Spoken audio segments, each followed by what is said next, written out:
Hello, we're looking at the 2017 IEB paper, the grammar section, the sentences to be more specific. There's only one grammar guide worth buying, in my opinion, and that is Afrikaans Made Simple workbook. You can also get the cheat sheets, it's a bit thinner.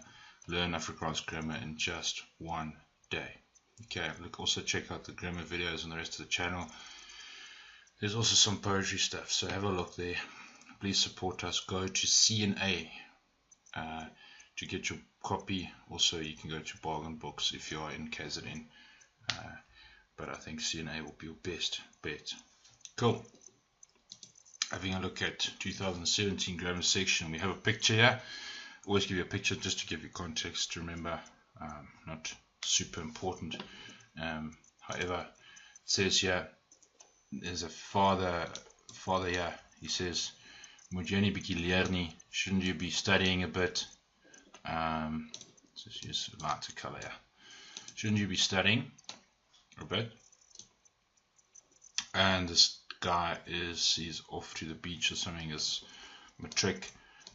He is saying, "Chill net pa, chill, dis net matric examen. It's only matric exams." And then you have these little characters at the bottom here. I'm not too familiar with the Volksblad, I must admit. I don't know what these things are. Sommige dinge verander nooit. He says some things never change. And this one looks like he's studying. He says, "Bly stil en leer, just be quiet and study." Okay, whatever that might mean. So let's have a look at what do they want. Pa 8.1, pa vra sy seun, "Moet jy nie vandag studeer nie? Shouldn't you study today?" Okay, so it's direct words going to indirect. Alright, that means that your verb there needs to move. Okay, and it can only go that far. It's not going to move over studeer. Okay, it's not going to move over studeer, because studeer is a verb. A verb cannot jump a verb unless there are special circumstances where it happens. But normally it can't, especially a helping verb can never jump another verb. Okay. And then just watch out for the pronouns in indirecte rede. Okay. The jy mustn't, should you not study today? That boy is asking the father is asking the boy if he. So jy will change to hey. If he is not, shouldn't study today. Okay, so let's do it. Of hey. Nie. Now, the vandag is a time word. Some study guides and teachers will say that you must change vandag to daardie dag. Some will say that you don't have to. I'm probably with the camp that would say it's not necessary, but just to be safe, okay, change it to daardie dag. Then at least you know if there's an issue with the IB marking that you'll be fine, that you'll get it right. Of any, to me it makes sense if it stays vandag. I don't really understand why it should be daardie dag, that day. Today you must change to that day. Pa vra sy seun of hy nie daardie dag moet studeer nie. Okay, done. Die seun 8.2, die seun moet vir die eksamen leer. The boy must study for the exam. Now they're changing must to should. Die seun moet vir die eksamen leer. Die seun behoort. Very common question. We saw it, in fact, in the paper we just did. 2016 paper was exactly the same question. Okay, what are they testing? They're testing whether you know that behoort is always married to a ta later in the sentence. Where in the sentence? Before the last verb in the sentence. There. So always be a. If there's a moet, It's a helping verb. There will be another verb in the sentence because it's helping something. Behoort now becomes that verb. There must be a te. It's married to a te, and it's got a verb. Must also have a verb too. Okay, simple as that. That's the only thing they're testing there. Okay, so the answer, die seun behoort vir die eksamen te leer dan. Die motor is oulik. Die seun en sy meisie sit in die motor. The car is cute. The boy and his girlfriend are sitting in the car. 2 sentences and you get this thing, this joining word, which is a relative pronoun, betrek like a voornaamwoord. There are 7 steps that you must know to get this right. Okay, I'm just briefly going to show you. There'll be 2 things that are the same in both sentences, die motor and die motor. Take the repeated part out.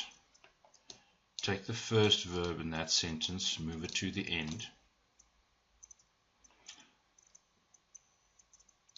That little piece that's left there after they've used the relative pronoun, that little piece will go right to the end.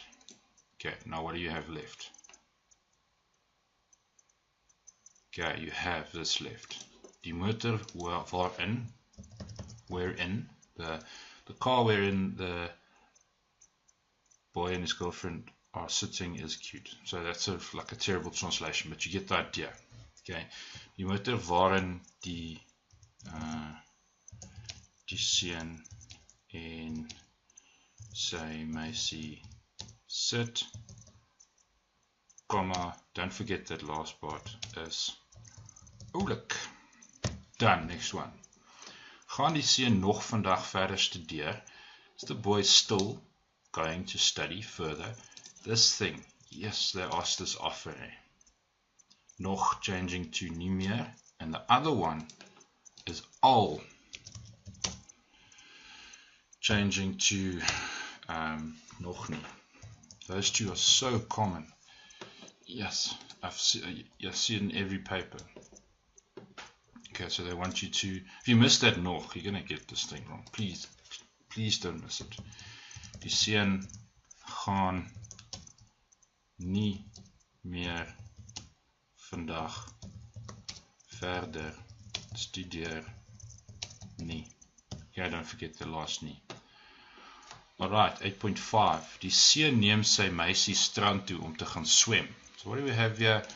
Okay, there's a subject, verb there, object, place. Then we have the infinitive. Okay, so just always beware of the infinitive. What do they want? They want yesterday. Okay, so gister het. Whatever you start with, verb is next. Het is the verb 1 in the past tense. Gister het die seun sy meisie strand toe geneem om te gaan swem. So the trick here was to know that when you move your verb to the end, that you don't move it there over the infinitive. That would be wrong. Okay, it needs to drop in there before the infinitive. So if you spotted that, well done. You got the thing right. Okay, and then infinitive always stays the same. Om te gaan swem. Done. Dusted. 8.6. Die seun het elke dag sy motor op die besige pad bestuur. So here we have a past tense sentence. He drove his car on the busy road. Okay, that bestuur doesn't have a ge because it's a herontwerp misword. Doesn't get a ge in the past tense. Now this is, what do they want here? They're starting with the object in the sentence. Sy motor, there's the object. Okay, so it's past tense, so you're going to use the past tense formula, which is O, tell me, time manner, something please. Eileen. Okay, don't laugh at the sentence please. Is, you put a deer in there. Oof, this is hard. Deer and a ge plus your verb. That's your past tense formula. You get a future tense formula, and you also get a present tense formula. Check it out in the book, or look at the Laden Form video. Everything is in there. Okay, you've got to look at those videos before you do these full past paper ones. Okay, say motor. What's left? Or what does the formula say? Is there a time? Elke dag, yes. Elke dag. What's the manner? No manner. What's next? Deer. What's the subject? Die seun. Place. Yes, there's a place. Op die besige pad. Op die besige pad. On the busy road. What is the verb? Ge plus the verb. Can you put a ge on bestuur? No, you can't. So it says bestuur. No infinitive. Done. If you follow the formula, you get this right every single time. Die seun is bereid om te studeer. The boy is bereid is willing. Tough word. It's willing to study.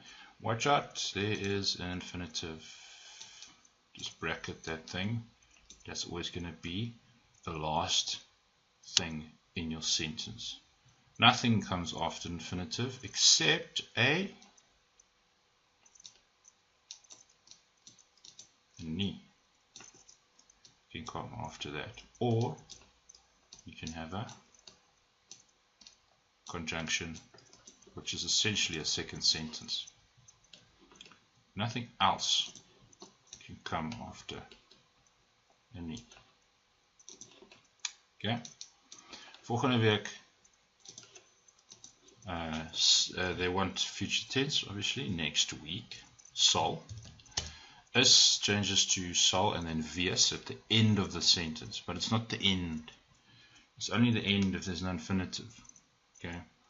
Volgende week sal die seun bereid wees om te studeer.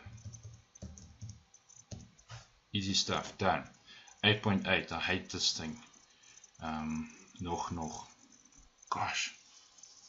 No one speaks like this. I don't know why they feel the need to ask this. I've never in my life used a sentence where I say nog.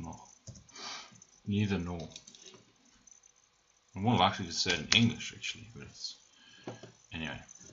It's not that bad. You'll see it. Look at.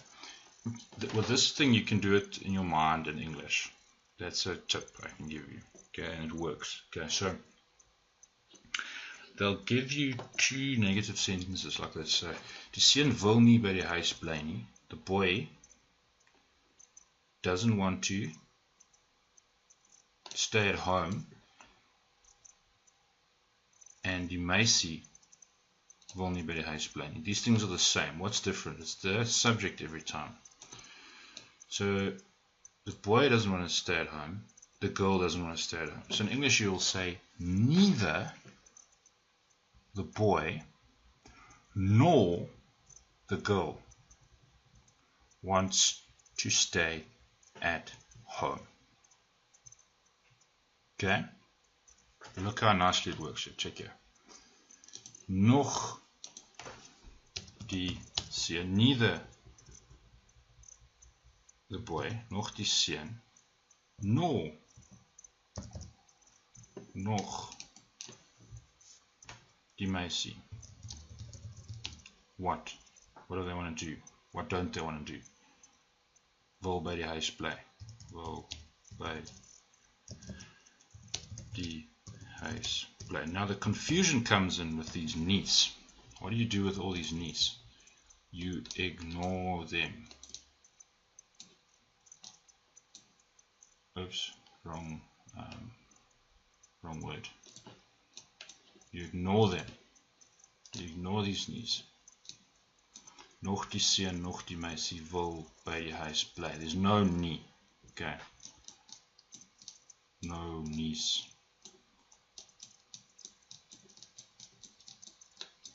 There's no niece there. I hate that question. Cool. Let's go on. It's easy though. I don't like it, but it's not that bad. Almost done. This is one of my favorites. On page 34 of the book, I've figured out a method to do this that works every single time. Quite proud of myself for that one. Die seun gaan winkels toe sodat hy kan ontspan. So the boy is going to the shops so that he can relax. Okay. The boy is going to the shops to. Okay, what do they want? Okay. What do they want? They want you to substitute the conjunction sodat for the te structure. Okay, die seun gaan winkels toe So here are the steps. Step 1, I'm reading it from the book here. Take out the conjunction. Step 2, take out the subject in that second part. Step 3, take out the helping verb, if there is one. Step 4, put in a te before that last verb at the end. So what's left? Die seun gaan winkels toe te ontspan. Done. If you learn those little steps and you recognize it, you see it in almost every paper, you're good to go. Cool. 8.10. Hy studeer nie hard genoeg nie. He doesn't study hard enough. Hy gaan in die eksamen sukkel. He's going to struggle in the exam. N. So there's an N. What they're doing now, so they keep the first part the same. Hy studeer nie hard genoeg nie. See, it's the same. They're substituting N for dus. So they're substituting a group 1 conjunction for a group 2 conjunction. Okay, so that's going to affect that verb. Okay, so for a group 1 conjunction, we would expect that you'll have a subject and a verb. But for group 2, you know where the verb needs to go. It needs to go right next to the conjunction. So, easy stuff here. Dus gaan. The dus, because it's group 2, it sucks that conjunction right next to it. And then just the rest stays the same. Dus gaan hy gaan hy in die eksamen sukkel. Right, one more. We're doing well with the time here. 8.11. Die seun is verbaas wanneer hy sy uitslaag kry. This is a harder one. You have two sentences joined by when. Okay, die seun is verbaas. The boy is surprised when he gets his results, uitslaag. And they want you to change it to the past tense, but it's a double sentence here. So what you do, first you change that part into the past tense, then you change that part into the past tense. Now wanneer is also one of the dawn conjunctions. Dan as wanneer no, they all change to in the past tense. However, there's a 2 in group 2 and there's a 2 in group 3, which makes it even trickier. Okay, but this is wanneer is group 3? How do we know that wanneer is group 3? Well, we know it because the kry is sitting at the end. Why would kry sit at the end? if Vanya is in a different group. If Vanya was group 2, the K would be there next to it. If it was group 1, it would be there after the hay. Okay, so let me just clean this up a bit. You sien is verbaas wanneer hy sy uitslag kry. Verlede jaar. So let's do the first part. Is changes to was. So verlede jaar was die seun verbaas.